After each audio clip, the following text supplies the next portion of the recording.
ইরানের সর্বোচ্চ ধর্মীয় নেতা আয়াতুল্লাহ আলী খামেনি যুক্তরাষ্ট্র ও ইসরায়েলের যৌথ হামলায় নিহত হয়েছেন। বিষয়টি নিশ্চিত করেছে দেশটির রাষ্ট্রীয় গণমাধ্যম, যেখানে বলা হচ্ছে খামেনির মেয়ে জামাতা এবং নাতিও তার সঙ্গে শাহাদাত বরণ করেছেন। এছাড়া এনবিসি নিউজে মার্কিন প্রেসিডেন্ট ডোনাল্ড ট্রাম্প জানিয়েছেন, ইরানের বর্তমান প্রশাসনের অধিকাংশ শীর্ষ নেতৃত্ব শনিবারের হামলায় প্রাণ হারিয়েছে। সিবিএস নিউজ বলছে, দেশটির প্রায় 40 শীর্ষ কর্মকর্তা এখন পর্যন্ত নিহত হয়েছে। এদিকে সুপ্রিম লিডারের মৃত্যুতে 40 দিনের রাষ্ট্রীয় শোক ঘোষণা করেছে তেহরান বলে জানাচ্ছে বিবিসি। ওদিকে আলী খামেনি হত্যার প্রতিশোধ নেয়ার ঘোষণা দিয়েছে Islamic revolutionary guard corps IRGC.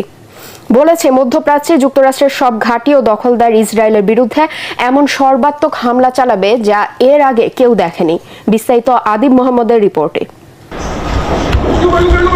রাজধানী তেহরান শনিবার সকালের মতো এদিনও যুক্তরাষ্ট্র ও ইসরায়েলের ঝাঁকে ঝাঁকে যুদ্ধ বিমান হানা দিয়ে বিধ্বংসী বোমা ফেলে গেছে।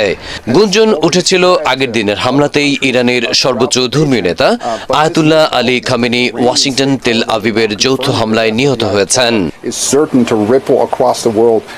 ইরানের সুপ্রিম ন্যাশনাল সিকিউরিটি কাউন্সিল এক বিবৃতি দিয়েছে, যা পড়া হয় দেশটির রাষ্ট্রীয় টিভিতে, যেখানে উপস্থাপককে কান্না জড়িত কণ্ঠে বলতে শোনা যায়, তাদের প্রাণপ্রিয় supreme leader Ayatollah Ali Khamenei আর নেই। নিজ কার্যালয়ে মেয়ের জামাতা এবং নাতি সহ শনিবার নিহত হয়েছেন তিনি।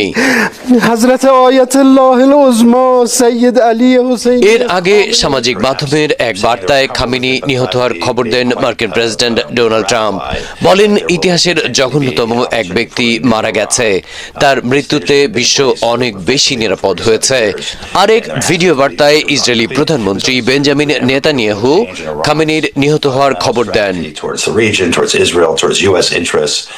এছাড়া এনবিসি নিউজকে ট্রাম্প জানিয়েছেন, ইরানের বর্তমান প্রশাসনের অধিকাংশ শীর্ষ নেতৃত্ব শনিবারের হামলায় প্রাণ হারিয়েছে। সিবিএস নিউজ বলছে, দেশটির প্রায় 40 শীর্ষ কর্মকর্তা এখন পর্যন্ত নিহত হয়েছেন।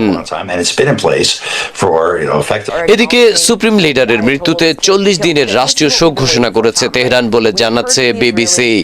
ওদিকে আলী খামেনি হত্যার প্রতিশোধ নেয়ার ঘোষণা দিয়েছে Islamic revolutionary guard corps IRGC.